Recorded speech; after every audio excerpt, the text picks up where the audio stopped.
Et bienvenue dans mon 5e 10 km. Vous avez vu ma tête au départ, faut vite que je vous raconte. Je me suis inscrite le 31 janvier pour une course qui s'appelait Trail Winter. Mais moi je m'y attendais pas à ce Winter. Et avec ma soeur, je pense qu'on était vraiment pas assez stressés pour cette course. Comme vous pouvez le voir, on est dans la neige. Et qui dit neige dit glissade. Qui dit glissade dit chute. Qui dit chute dit compliqué de monter. Donc je vous explique. En gros, le trail c'était 10 km avec 500 mètres de dénivelé positif. Ce qui signifie entre autres qu'il faut faire 6 km de montée pour seulement 4 km de descente. J'ai oublié de préciser que mon trail était semi-nocturne. Comme vous pouvez le voir, mon legging, je suis pas tombée qu'une seule fois. Et c'était pas tout le temps de la neige en plus. Bref, quand même fière de ce trail, malgré que je n'étais pas assez préparée pour ça, que ce soit en physique ou en matériel, clairement, car il préconisait d'acheter des crampons ou des bâtons et on n'avait ni l'un ni l'autre. J'avais seulement des chaussures, il y avait marqué trail dessus. Bande de menteurs, c'était pas vraiment des chaussures de trail. Bref, on se retrouve sur une piste de ski pour faire un trail, puis les descentes qui étaient méga longues et méga compliquées. Finalement, j'ai pas beaucoup couru, mais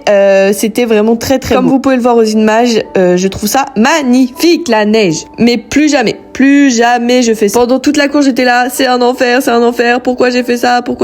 Et vous voyez cette côte, cette descente plutôt, eh ben, j'ai mis au moins 3 heures pour la faire. C'était pas humain de la faire sans le crampon. Donc, toute cette vidéo pour vous dire que je suis quand même super contente d'avoir réussi à finir ce trail, car oui, je vous spoil, je l'ai fini. Et plutôt, on l'a fini à 2 avec ma sista, car sans elle, je pense que j'aurais jamais réussi à la faire. Donc voilà, trop contente d'avoir fait ce 5e 10 km en trail, car sinon j'en aurais jamais fait avant. Donc comme d'habitude, je vous montre mon parcours avec le dénivelé et le temps. Bien sûr, c'était bien 10 km et je vous mets les prochaines courses. Bisous!